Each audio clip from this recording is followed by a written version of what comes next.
Welcome to another episode of Between Two Dots, where we have the pleasure of interviewing people that we believe who are living intentional lives. This week, we met with Leo King. Leo grew up in England before moving to Canada at the age of 19. A lifelong passion for sports and fitness fueled his journey into entrepreneurship, leading him to launch King's Fitness, now with three thriving Calgary locations. An active competitor himself at the world level of natural bodybuilding and a national level powerlifter, Leo truly practices what he preaches. He also promotes WNBF Canada natural bodybuilding competitions nationwide, advocating for drug-free sport. Outside of the gym, Leo is a dedicated husband and father of two young children. Everybody, welcome Leo. Leo, thank you so much for taking the time to be on the pod. I know it's been some time coming, and we speak a lot at the gym, so I'm really pumped to hear your story. But where are you taking the call from today? Yeah, Phil, thanks again for inviting me on this podcast. I'm excited to kind of dive into some things. I am in Calgary. I'm a gym owner of King's Fitness. I'm sure we'll get into this, but just at one of my main locations. Okay, awesome. I see a lot of the blurred out frames behind you. Is that all your physique shots and wins, or what's going on back there? There's some, here we go. There's some There you signed go. photos and autographs and some memorabilia and some, some notes and vision board stuff. So it's kind of all behind me. That's I can leave it awesome. off. No. That's very Yeah. cool. Thank you for showing that. Honestly, that's Yeah. huge. Yeah, we will get into this for sure. Like you seem like one of those people that is probably big on visualization, and I think from what I know from my years of extensive bodybuilding, which is not many at all actually, is that mind body connection. So I'm interested to hear kind of like down that piece of it as well too, how you kind of come up with things and your goals and how you visualize and whatnot. But let's start at the Mhm. beginning, Leo. Yeah. Where were you born and what was life like growing up? Like talk about some of your earliest childhood memories. For sure, yeah. I grew up in England, a place called Southampton, and I was there um, until I was 19 when I came to Canada at that point, right? So I went through all my schooling, grew up there, got the stories, got the scars, got all the stuff that you should do as a child. I had pretty much free reign. Like we had it was a fun upbringing for sure. Kind of very typical family, right? Like my dad worked, my mum was a stay-at-home mum for the majority of my early childhood. Then she went into the work force a little later on.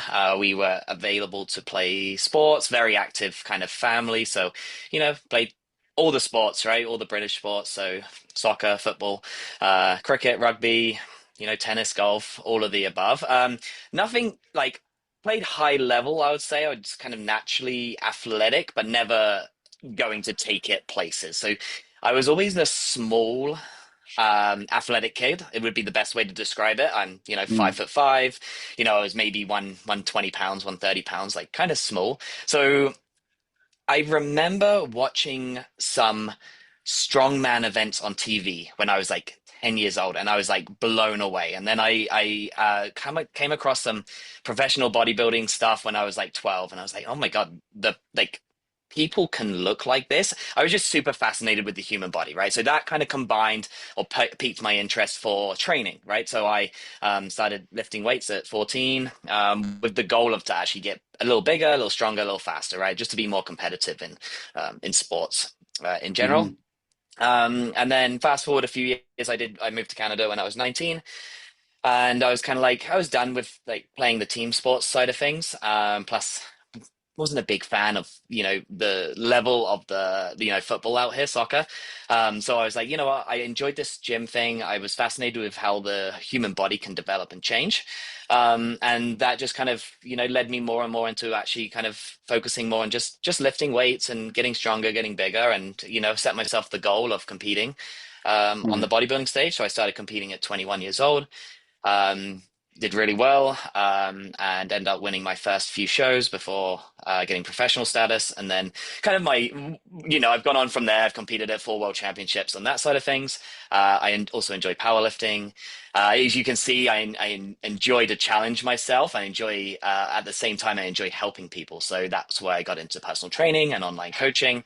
Started King's Fitness as a brand, which was an online body transformation company at the beginning, but I always wanted my own place to train. So coming back to that sort Mm. of philosophy, and then opened up King's Fitness in 2015 as a brick and mortar gym.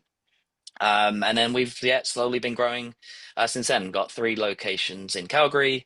And then I still do some in-person training and things like that as well. Still very active on the competitive field as well. So yeah, Amazing. that was And everything in a that's the nutshell. podcast. And that's the podcast, as we can call it. Uh, Now you can pick and choose where we kind of dive into, I guess. So no, you just ripped through your history there. So you've yeah. done a lot, but and tons to unpack there as well too. So I'm excited to get into like your journey. But if we could take a couple steps back, just back to your Mhm. childhood. Yep. A, did you have any siblings growing up? Yeah, I got a younger brother and sister. Yeah, so they're kind of like we're 2 and 4 years apart. Um, yeah, we're a very normal, fun family, right? Like, you beat each other up, you'd get on good times, bad times, all that sort of thing, right? So, That's Yeah, no, good. that's awesome. Yeah, very cool. So you're growing up in the UK, and you mhm. said your dad worked and your mom went to the workforce after. What exactly did your dad do again? He was kind of a facility manager, started then into the health and safety side of things. So he would go and uh, go to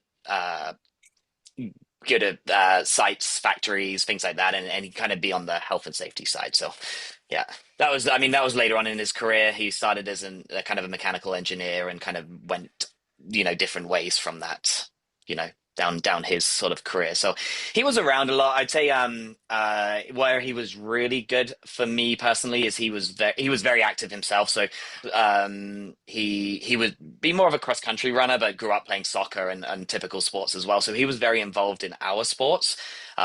Driving us to all the games and practices. He was also a local referee in the area, so that Hmm. kind of his way was to also help with our games and matches and stuff like that. So they, very involved parents, I would say, which is kind of one of the, we haven't even gone there yet. I got 2 young children, 4 and 5, so I just want to be there and present in for them and their lives as well. So I'm kind of Hmm. have had a good role model growing up, so to speak. Yeah, that's amazing. Gil, are you still here? Did we lose you? No, I'm good. Okay, good. Wasn't sure that. Well, Gil, he has got 2 kids of his own as well too. And talking about involved parents, Gil, why don't you tell Leo about your kids and your the wooden stick that you use for Hapkido?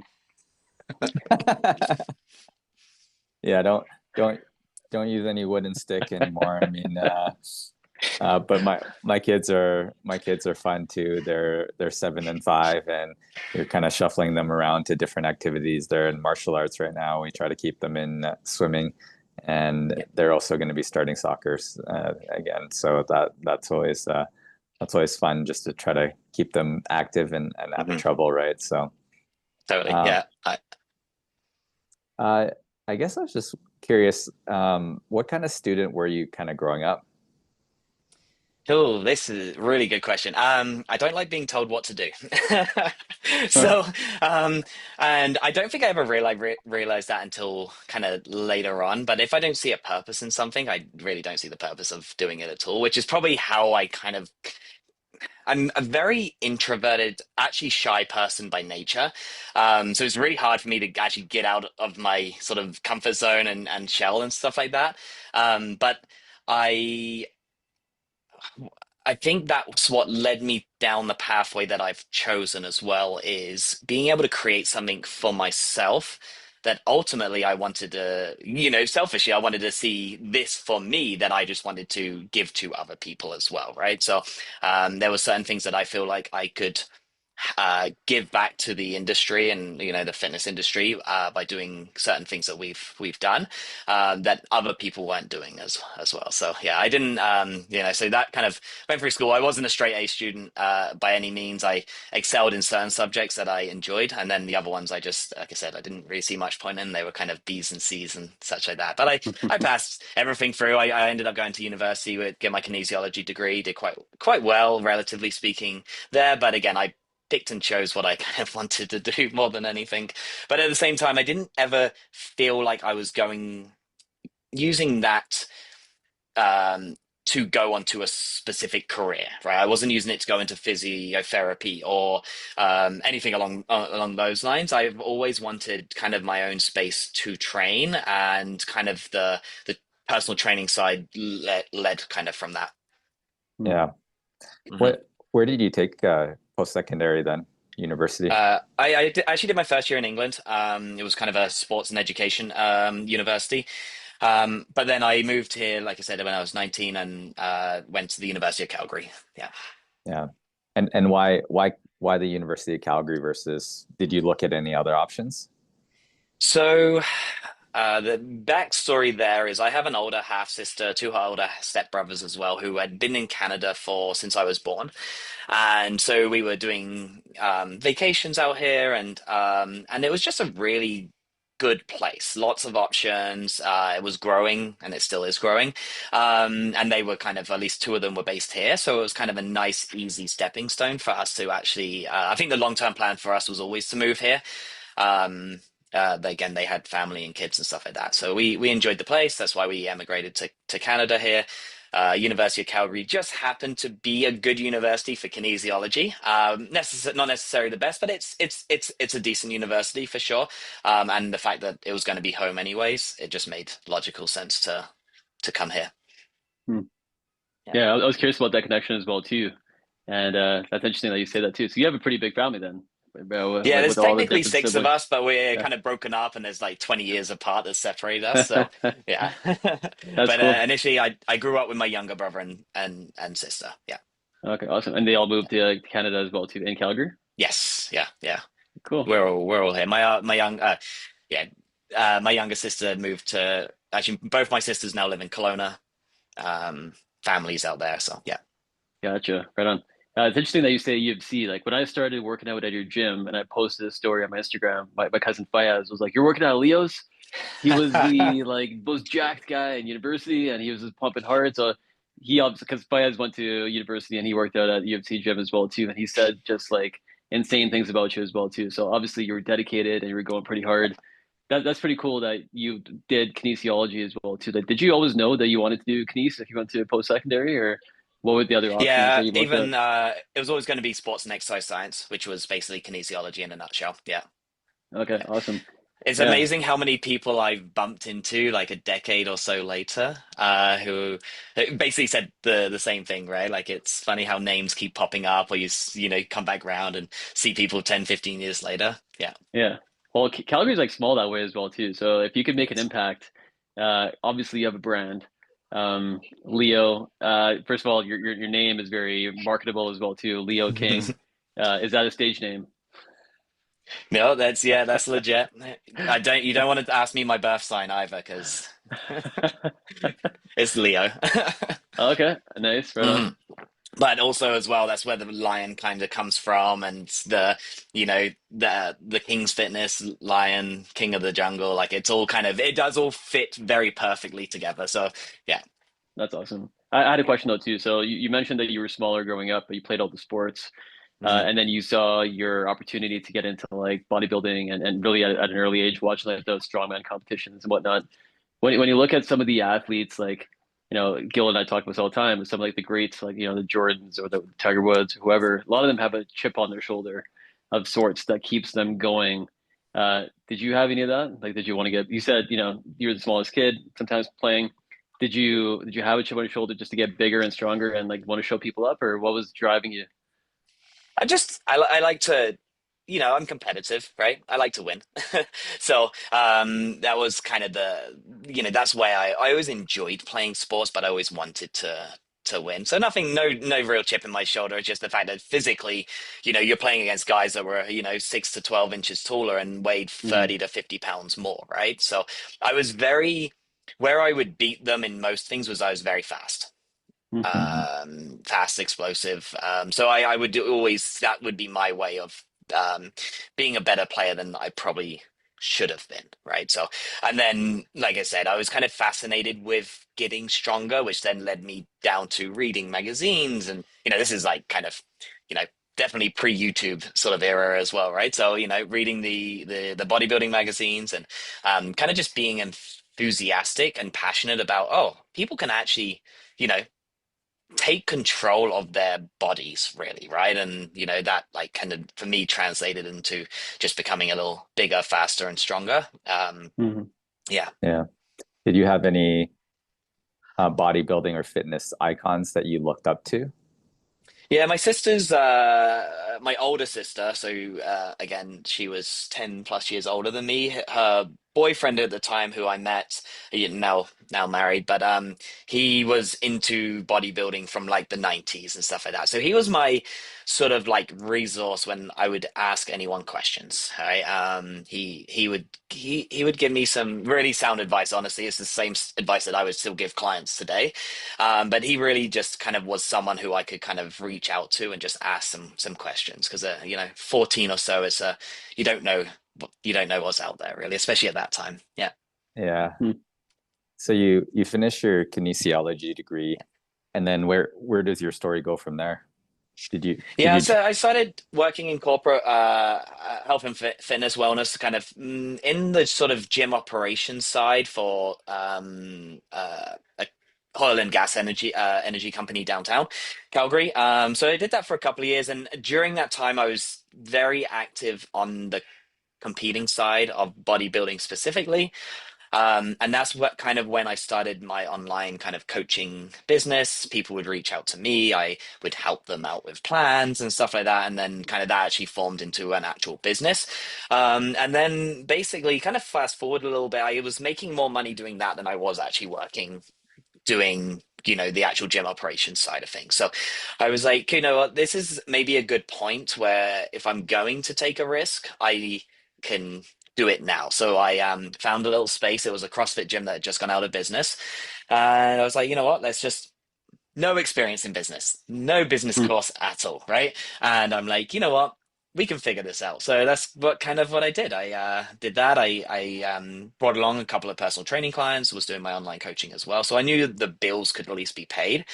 And it was kind of a 1 year long sublease. I was like, hey, there's very little risk in this. And these might probably like realize that the biggest expense for what we do at the beginning, like obviously there's some upfront costs with kind of gym equipment and stuff like that, but it's the monthly lease, right? So as soon as you got that Mm-hmm. kind of taken care of, you're like, okay, at least I can kind of move forward, right? And then we outgrew that place within the year, went into a slightly bigger space for 2 more years. And then, like I said, we outgrew that one. And then we moved into our current facility here, which was, so it went from 1,600 square foot to 2,500 to now 8,000 at this place. So, and this was our sort of main sort of location. And that was in 2018. So now this one here was 7 years later, right? So, yeah.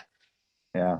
Congratulations. I know how it is in terms of starting something from nothing, and also like that physical space element with the construction, the equipment, the permitting, all the things. Like you guys had to navigate a lot. You probably, you know, just like anyone, made some mistakes, and then For sure. Yeah. try not to repeat them in the next iteration. But yeah, congrats. Yeah. Lots of mistakes along the way for sure. The one good thing that went with me was the fact it was already a pre-existing gym, so there was some things that were already taken care of, right? So, my sort of general business philosophy is, obviously mitigate as much risks as you can, right? And I see a lot of people who will go, okay, I want all the shiny bells and whistles at the beginning, but they don't have a proof of concept. So I'm like, you know what? If I can create that proof of concept first, everything else can come in time. Like I can buy newer pieces of equipment. I can get into a Mm-hmm. bigger space. But if you don't have that proof of concept at the beginning, then the risk is like this, right? So I remember actually I had to sell my Jeep Wrangler just to basically pay for the gym equipment that I did put in there. So that was that was one, Uh, but that was one risk I did take. But at least I had the cash up front. So Yeah. that's amazing. I didn't know that. That's pretty wild. And now you're back to the Wrangler. So do you remember when you like had to buy it back, or did you buy another one? no, I sold that one off. I had some smaller trucks at the beginning because I it was just more practical to actually move gym equipment around, right? You're physically going Right. and picking up things all over the place. And then as soon as they came out with the Jeep Wrangler Gladiator, right, the Gladiator version, I'm like, you know what, this is mine. There you go. So I Well, got myself back to the spot where I could buy that one back. yeah, no, that's got to feel good. And yeah, I mean, congratulations. Like that is pretty tough to take that risk. And like I said, you make some of those mistakes, but then you bounce back because you're a winner. But let's talk about some of these mistakes. I'm very curious. Do you remember some of these things that you did and you're like, oh my God, can't believe that happened? That's a good question. I think there is probably tons for sure. Um, You know what? Yeah, I don't have really a really good like story answer for you.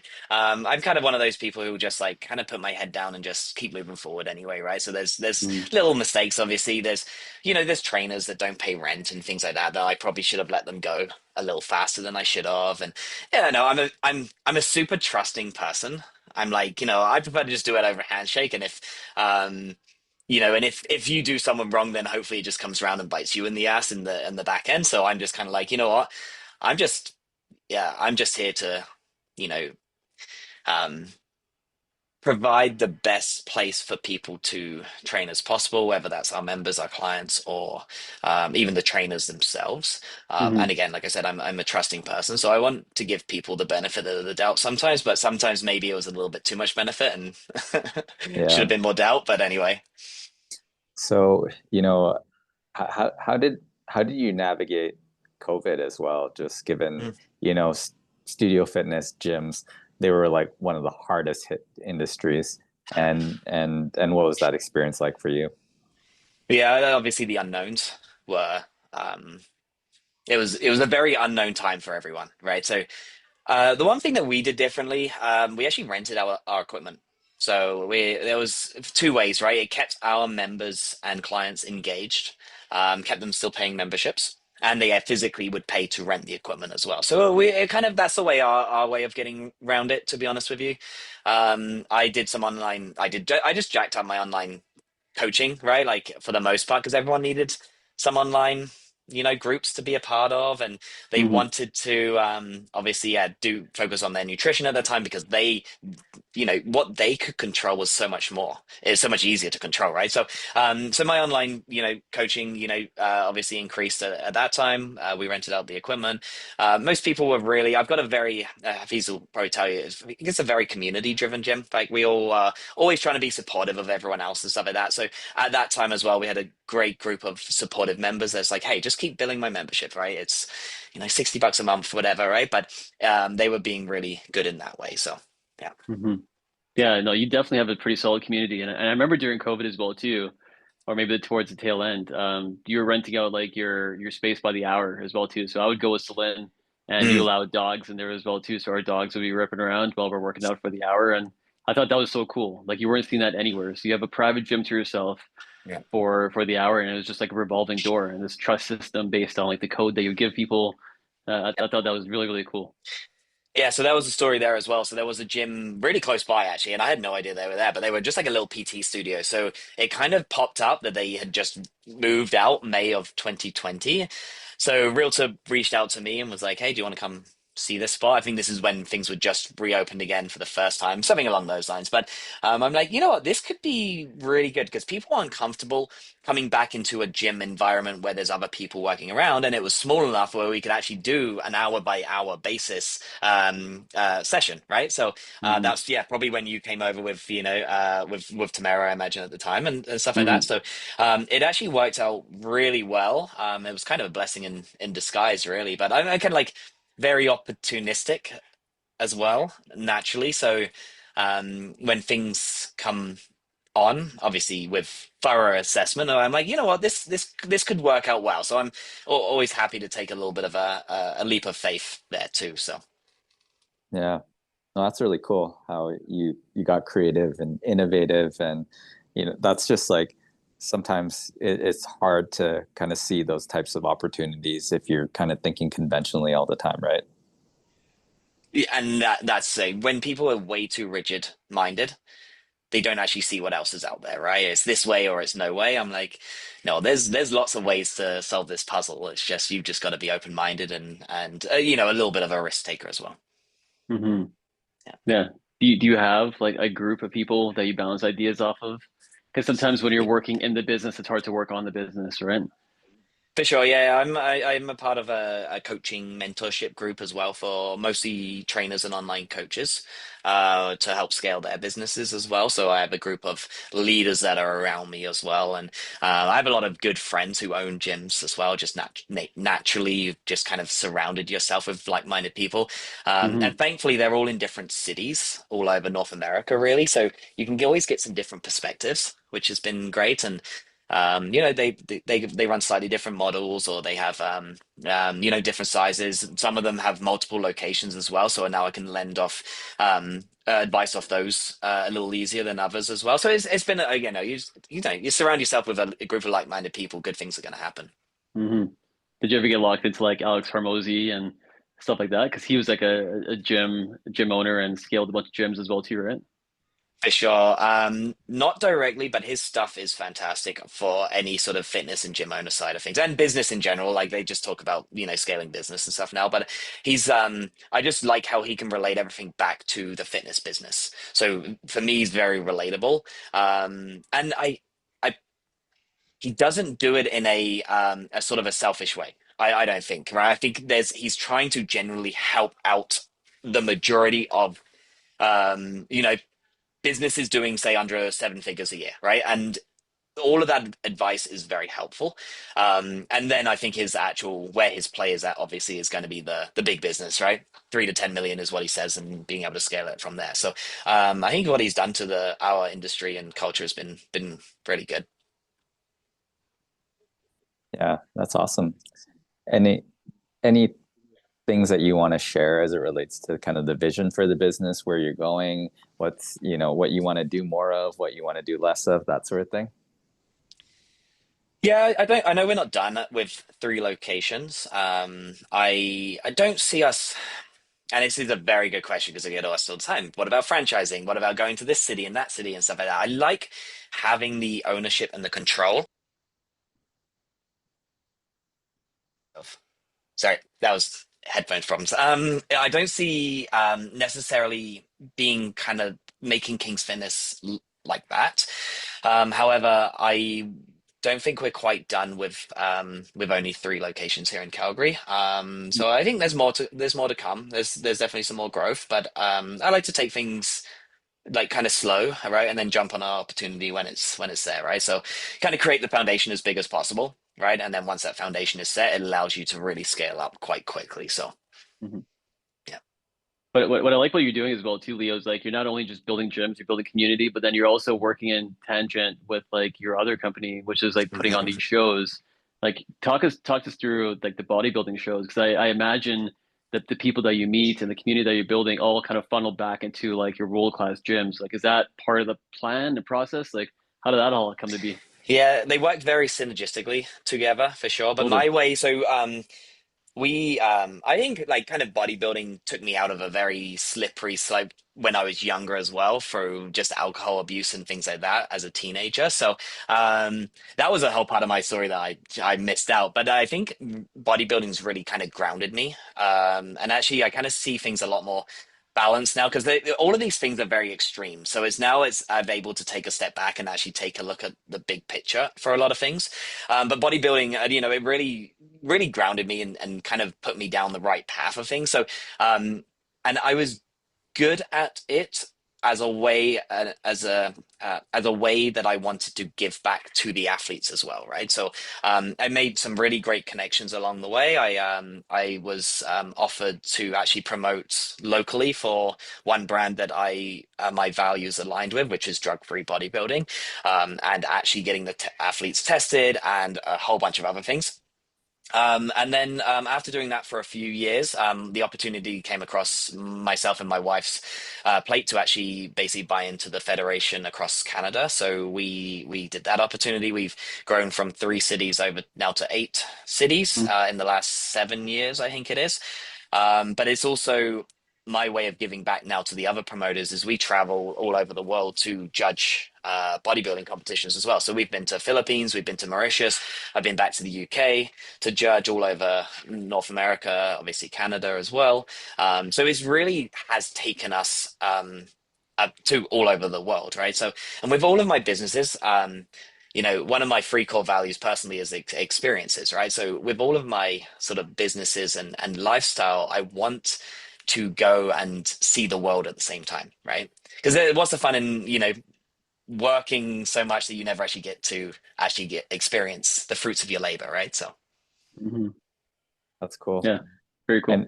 And I don't know how it's all set up, but like globally, is there like one organization that coordinates the regional organizations? And is there like kind of like the standards and as it relates to judging and all the things, right? Yeah, a quick overview. We have our one parent federation, and they're based out of the United States. And then there's 65 affiliate countries, so we're just one of the affiliates. So all the standards are kind of set, and then we all kind of abide by the rules. And now there's, boards. So I'm on the judging board for making sure that all of these rules and regulations and standardized sort of judging standards are all in place for all the countries to kind of abide by, right? So then when I go and judge in the Philippines, the judges over in the Philippines regions standards are the same as what they are in North America and Europe and South America and all of those places. Yeah, so we're all kind of coming together and building up that federation. And it is the number one leading 100% drug tested like natural bodybuilding federation in the world. So yeah. This episode is brought to you by Bloom Benefits Group. Bloom Benefits is disrupting employee benefits by rethinking the status quo. They provide exceptional customer service while saving you money. Bloom offers group benefits and retirement products, health and wellness accounts, executive benefits, life insurance, and disability and critical illness. Available to companies across Canada, Bloom helps clients save money without interrupting current plans. Check them out at bluebenefits.ca. Young professionals, families, and entrepreneurs. What makes Zelos Investment Counsel different? Our independence, client focus, and access. Zelos Investment Counsel is independent from banks and brokerages, which ensures clients' best interests are served without corporate conflicts. We are fiduciary portfolio managers with a duty to clients that doesn't exist in the brokerage model. At Zelos Investment Counsel, we exist to care for our clients, and every day we strive to help our clients reach their goals. We provide our clients with access to institutional investment managers and sector specialists through our proprietary investment structure. For more information, book your no-obligation meeting today at zelosglobal.com. That's www.zelosglobal.com. Attention all car owners. Is the winter weather turning your beloved ride into a rusty relic? Fear not, because we've got the solution you've been dreaming of. Crown Rust Protection. Picture this, your car defying the elements, standing strong against rust like a knight in shining armor. Crown Rust Protection is not just a shield, it's an investment in the longevity and resale value of your vehicle. Don't let rust take the wheel. Book your Crown Rust Protection treatment today and let your car embrace its inner superhero. Call now at 403-291-1951 or book your appointment at www.krown.com. Our skilled technicians are ready to give your car the VIP treatment it deserves. Crown Rust Protection, because your car deserves to age like fine wine, not rusty vinegar. Today's episode is brought to you by Motive, a leading venture builder with over a decade of experience helping corporates and startups build, launch, and scale successful business ventures. Whether you're looking to innovate your business model, develop a game-changing product, or craft a winning go-to-market strategy, Motive is with you every step of the way. Their proven venture building process and technologies help reduce risks, and accelerate time to market. Innovation is everywhere. Let's harness it together. Visit motive.digital to learn more. That's Motive spelled Motiv. That's amazing. And I think that's really cool. I think Gilbert works out, I work out. We also, and we talk about the fruits of your craft, whether it's just like lifestyle, being able to hike, lift things, play with your kids, whatever that looks like. You briefly touched on your childhood and the slippery slope. So I want to just dive into that real quick because tell us about you obviously you said you got into it at a young age and you saw it, you were kind of enthralled by it, but walk us through that slippery slope and how you kind of made that because you know what, everything that we talk about here is intentional living and some of those forks in the road that really prove to be like really pivotal points. Maybe that's one of them. For sure, yeah. I think so. I'm very addictive personality, I think, right? So when I get down the rabbit hole of one thing, it's very much like that. So it can be addictive, slippery slope, and you know, alcohol in general is one of those things, right? Like it's kind of it's a drug in a way, right? And it covers up a lot of whether it's anxiety, and like I said, I was a very introverted, shy kid, so this was an easy way to kind of escape that, right? So but of course, it just goes from weekend drinking or, into, oh, now weekdays and stuff like that. So this was kind of me more into your upper teenage years and stuff like that. And then going off to university, that was right when I was able to kind of correct it a little bit. Like, honestly, I just kind of, I was actually moving to Canada at that time because it was like I didn't know anyone. So it was easy to Mhm. kind of create a different persona for you, right? And come out of your shell in different ways. And at the same time, like I said, I was getting more enthusiastic with kind of the training side and actually setting a goal after that. So that was kind of that pivotal point. It was actually kind of just, hey, I'm going to give myself 12 months, which was a year I went and watched a show.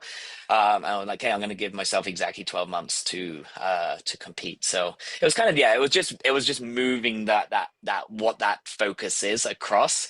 And then I don't know at what point, maybe it was kind of more kids. Did I, more relationship based and having kids where I actually kind of, everything I do now is so like moderate, I'm going to call it moderate and balanced, where I'm just I, like going off to the world championships last year for bodybuilding. I was like, I didn't care where I place, right? I'm happy with how I did, but I'm more so focused on the journey now and um, the result that I brought to the stage, right? Or in powerlifting, the result that I performed on the platform. Whether I place first or ninth, it doesn't really bother me right now, and I just want to be that more role model and example to my kids. Again, one of my values is just lead by example, right? So if people can look up to me, whether that's clients, members, people in our organization, or my family itself. It's just about, if I lead by example, people will follow, right? Mhm. Yeah, Mhm. that's pretty cool. So you do continue to actively participate in competitions then, eh? Mhm. Yeah. Yeah, awesome. And then what's the typical age? Like, I guess in terms of like the categories and things like that, like how long can you compete for? We got really good on the bodybuilding side, natural. It because when you do things naturally, the time frame to actually build, muscle, like it's decades, right? So a lot of people aren't actually hitting their prime until like almost 40 years old. So it's granted they've typically been competing since they were around 20 Oh. or so. So they can't just turn it on right now, right? So but You're saying it there's a does take. chance.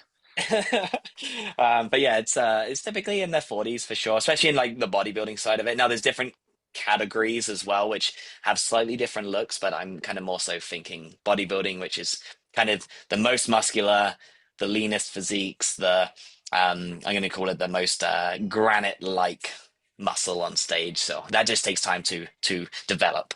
Yeah, Mm. The chisel, I like the that approach. chisel. Yeah. The granite, that's pretty cool. I mean, you mentioned something pretty important. Like you want to, yeah, you want to be a role model for your kids as well too. And you talked about the value of goal setting. Do you currently have just like a ton of goals that you check off? Like what's your process of setting goals and how often do you like review and things like that? I always start the year off really good. And I have my sort of new journal that I break out, and I do write. I review the last year's goals, and I take off what happened and stuff like that. But I think as long as you're setting something, something to work towards, it just drives you continually to move forward, right? So, kind of one of my mottos is progress over perfection, right? Hmm. Just if you can always just take one step forward, move in the right direction. Doesn't matter how fast you're going, right? You First of all, the faster you go, the more mistakes you're going to make, good, bad, or indifferent. But if you can always just think about being a little bit better, working towards those goals, then, at the end of the year, you're going to be further ahead than you were at the start of the year. So, Mm. and I set sort of monetary goals and put some things down, like adding a new location, stuff like that. So, but whether it's I don't say, okay, my goal for this year is to add a location, but if the opportunity is there, then I'm going to jump on it, right? And that's kind of been my sort of the way of just moving forward in sort of life. So Yeah. So knowing what you know now, what kind of advice would you give your younger self? I think things will always work out, right? As long as you are truly doing things for the right reasons, right? So, just be a good human being and trust in what you're doing, right?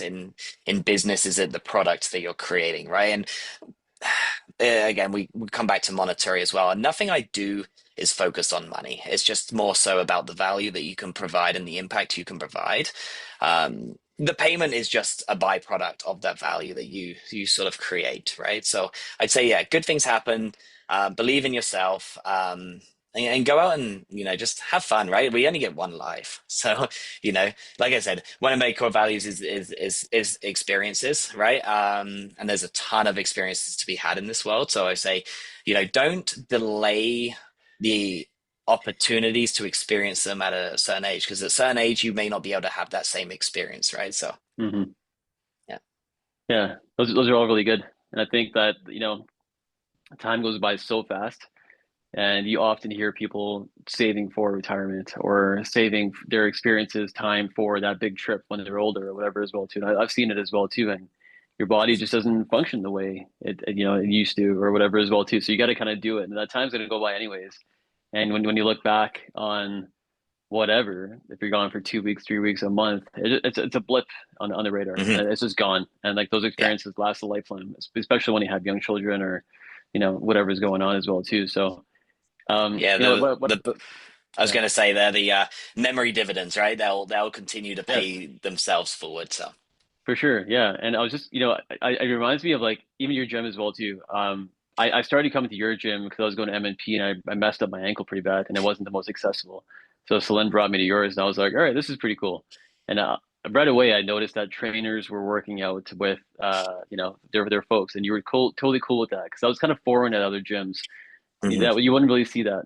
But then everyone was smiling and talking about like what they were up to and stuff like that. But what really kind of made me even more excited was I would see kids running around with hmm their parents working out as well too. And I remember thinking those are core experiences that are just getting like drilled into that kid's head. And not only the value of working out, but just being comfortable in a place like that and spending time with family and stuff. Like, did you always wanted to do things differently at your gym? Like, what were things that you looked at before that you're like, you know what, I want to do something completely different in mine?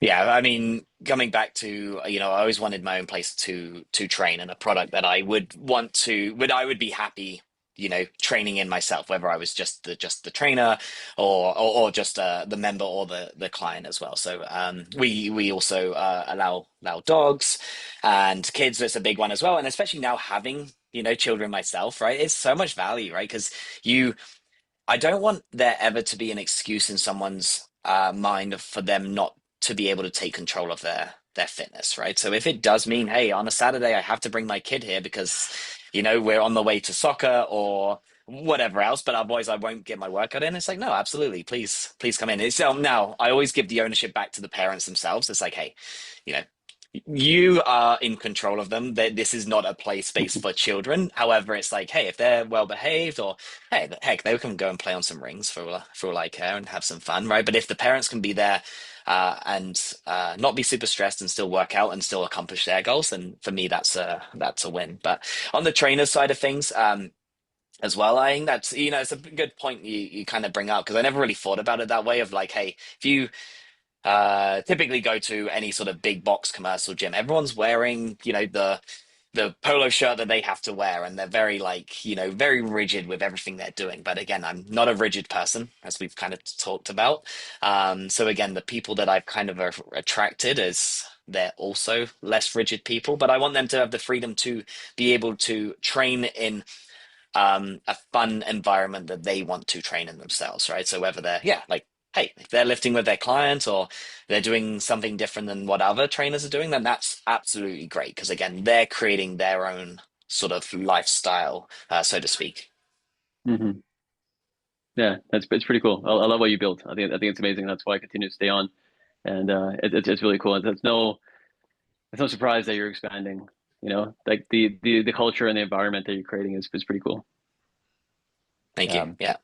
I think that's like a huge moat as it relates to business, is just the community, right? I think there's so many initiatives and businesses that are trying to successfully cultivate that type of community. It's not the easiest thing to do, but it's also like not complicated, but it's like you have to be essentially setting the tone and creating the culture, and then people will self-select and elect in whether they're like, this is the place for me or not, right? For sure. No, for sure. I think myself being an athlete and leading by example, that's a big part of the culture and the community as well, right? Because people can look up to me, but also relate at the same time. Because we're all going through the same journey together. We're just doing it in different ways, right? So, Yeah, in your gym, when you see Leo throwing his mouth guard, shit's about to go down. There's gonna be some heavy iron being pushed. I see you push that it's weight, gonna and be I'm a like, big deadlift. damn. So like 5 of those red ones on each side, like, oh my Yeah. God, man, that's hardcore, and you just crank them out like a boss. So that's pretty sweet. So I think you still maintain that like top dog, persona at your own My spot as my well goal too. is just to inspire, not humiliate. Let's just say No, no, that. no, no. Of course, you're definitely inspiring. I'm on Instagram. I'm like, oh shit, maybe I should get back to my set and yeah, finish that. But it is pretty sweet to see you just keep pushing, man. Like it's pretty awesome. And but one thing is interesting as well too, as a business owner and Gil as well too. Like sometimes you feel like you have to be at your place for it to be taken care of all the time. But your place, like when you're not there, I don't know if it's because the trainers that you've attracted have bought into your philosophy and things like that. Like people are always cleaning up after themselves. They're all pretty helpful, but like they're almost your ambassadors, even though they're I'm assuming their own independent contractors. You've just created a way that people have now just do things the right way. And yeah, I don't see Yeah. people taking advantage or, messing with your machines or just being like hard on stuff. Everyone's pretty respectful. Yeah, if you can give yeah, again, very observant. That's exactly how I kind of wanted to create the sort of the culture. Um if you can give some trust into people, right? They are going to be receptive on the other end as well. Versus again, if you kind of have this environment which is very culty or very micromanaging, it doesn't allow people to sort of flourish. And as well, it only makes sense because they want to be ambassadors of a place that they train at as well. So again, it Mhm. just makes logical sense. Hey, just yeah, clean up the weights after you. If there's a bit of empty can on the floor, just they'll pick it up and put it in the bin. So it's very simple stuff, right? Mhm. And again, it's all the stuff that I do as well, right? Like naturally, it's your own place and stuff like that. But they people look up to you as a leader, right? So they are going to copy you. If I walk around and just tell people what to do, no way are they going to do it in their own time. So Yeah. Mhm. Mhm. Yeah. Talk is cheap, and just look at the way I walk as opposed to what I say, right? walking, yeah, Yeah. That's awesome. So so we talked about advice that you give to your younger selves. What about people that are potentially on the fence of, getting into a gym, or maybe just like anxious to get back into it, or they're perpetually sore? Like before I started with my family business, I was running a company that was around fitness as well too, more on the social side. And there's a ton of stats about sedentary behavior, social isolation, mental health, stuff like that. And physical activity can really like supersede all those, but just like an hour a day of some kind of activity. Mhm. What is your advice for people that are maybe on the fence or don't even know where to start? You need a support group, right? Like I said, it's not very, you don't have to do very much and it's not actually very hard. So people build up this picture in their head that it is very complicated and hard. So you just have to start, right? Like I said, progress over perfection is number one, right? Like you just get out for a 10-minute walk to start your day, right? If you can get to the gym, maybe it's a 20-minute workout 3 times a week, right? I think having a support group and having a community around you is incredibly valuable, and obviously I think COVID really helped shine the light on that. So maybe it is joining up with whether it's a coach or a trainer, right, which is again a little bit more on the more expensive side of things, but even if it's a free Facebook group or an online group somewhere else where people are holding each other accountable, but don't look at, for example, don't look at the elite people who have been doing this their whole lives, and for them it comes naturally and easy, because for most people it doesn't. So it's again, you want to be able to um, and relate to a group of people that can kind of help each other out, and then maybe ask some people for advice, obviously, right, whether it does come down to a coach or a trainer or whatever else as well. I think YouTube's also, like, as much as it's got some really bad stuff out there as well, if someone can just be attached to someone or YouTube or Instagram or whatever and just be like, okay, I have no idea who this person is, but they are just doing their thing, right, day in, day out, and just look at them as a bit of a mentor, even if you never communicate with someone. So I do find there's a lot of that now as well, which has been good. Yeah, great advice. Yeah. You've obviously been pretty comfortable as it relates to online content creation, you're facilitating coaching and that sort of stuff. But I guess what has that?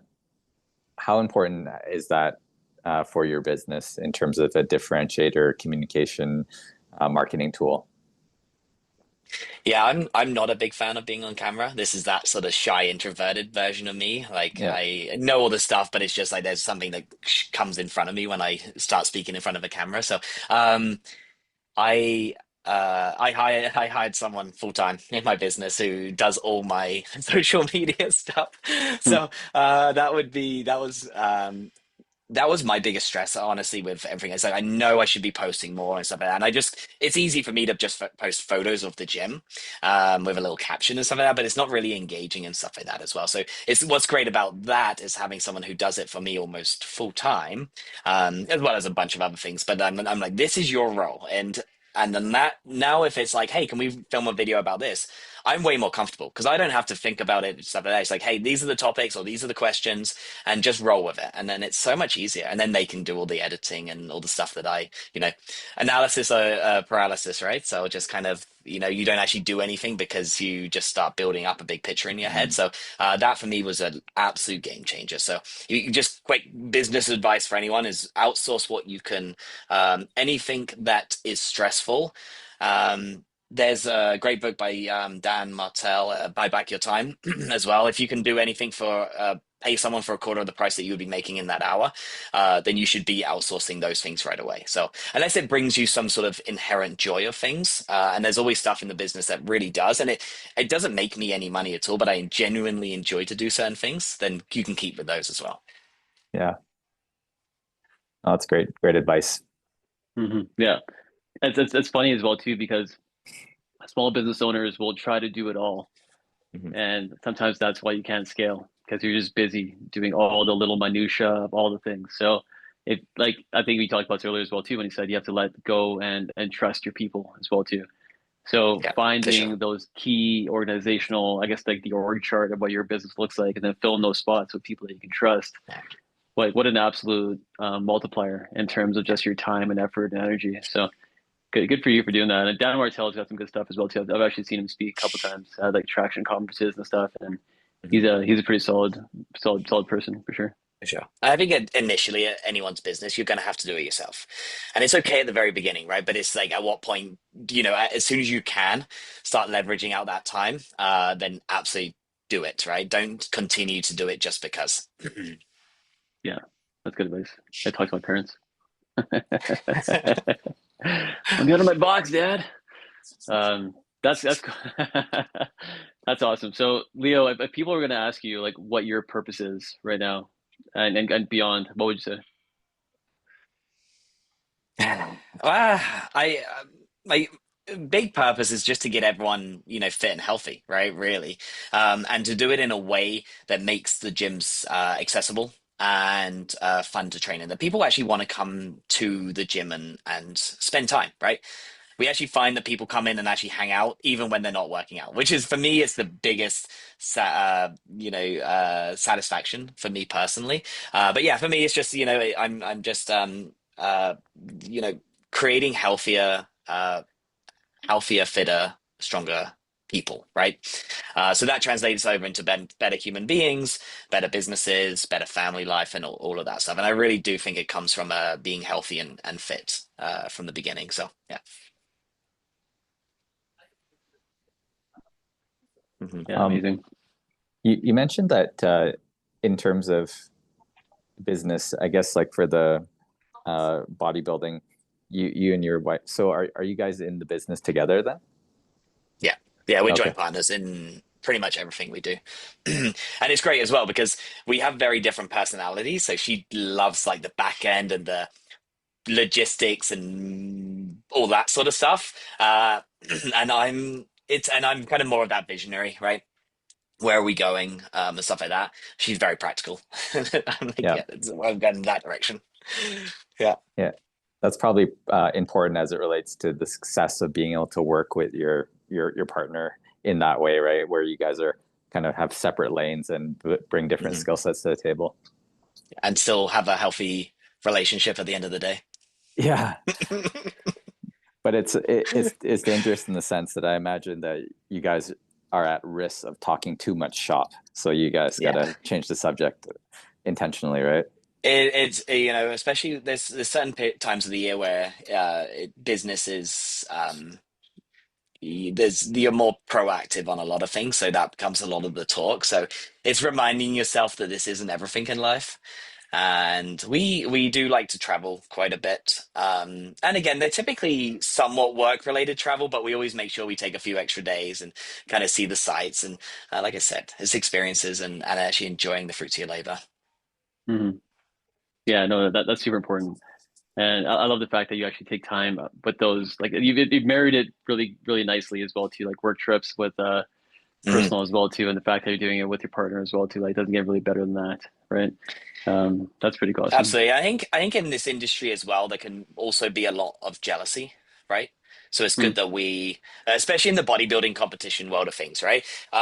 So it's good that we're able to do it together, so we understand, what it is, because there's nothing worse than one person even competing in a sport like bodybuilding, where their partner has no idea what it's really about, and all they see is the somewhat half naked people on stage, right? Like it's kind of so having people who you can work with, you can respect, you can kind of especially for us work together on things. It does make it a lot easier. We know what each other's going through, but like you brought up there, Gil, it's you don't. It doesn't need to be. It shouldn't be everything either, right? You do need to dial it back on occasions and have some fun. Yeah, I've seen some of your Instagram posts and your stuff that you got to wear is pretty risque, if you will. It's not much to it. That's amazing. Yeah. Oh my God, that takes a lot of confidence right there, man. So kudos to you. Yeah, thankfully when you're on stage, it you actually don't see much but the lights, so you're like, oh, I'm just in an empty room again. Great. Yeah. That's awesome. That's awesome. That's so funny. That's so wicked. What a different world, but very very cool that you guys have put this together. Um, Leo, we want to give you the stage as well too. Obviously, we've been learning more about you and things like that, but thank you for coming to our podcast and sharing more about your journey and your story and kind of like your mindset as well too. But for those people that want to get a hold of you or learn more about Kings, where can they get a hold of you and what's the best way to reach out? I think Instagram's probably the best. Our gym page is kings.fitness and my personal page is leo.kingsfitness. This is where you can kind of find most of what's going on in my life and yeah, personally or business wise and stuff like that. It's I'm an open book, so anyone can ask a question anytime. I'm happy to answer. Yeah, thank you so much for joining us. It was really great to learn more about your journey and all the forks in the road. And I really enjoyed kind of learning about, a business and industry that I didn't have too much knowledge about. So thanks for coming on. Yeah, thank you guys for doing this podcast where you can actually kind of, get different people in and actually allow people to understand sort of different areas in life, business, family, health, all of that stuff, right? So, yeah. Yeah, it's been really cool. And just fun fact as well too, like I've been a client of Leo's for a little while. I don't do the personal training in terms of like the one-on-ones or whatever, and my progress would show that. It's more so just paying you. So I've been a paying customer for a little while, Hey, and you always show up, so that's number one. that's like 15% of it. So I'm there. I'm there. But no, I've enjoyed my time working with you. You were always like a wealth of knowledge.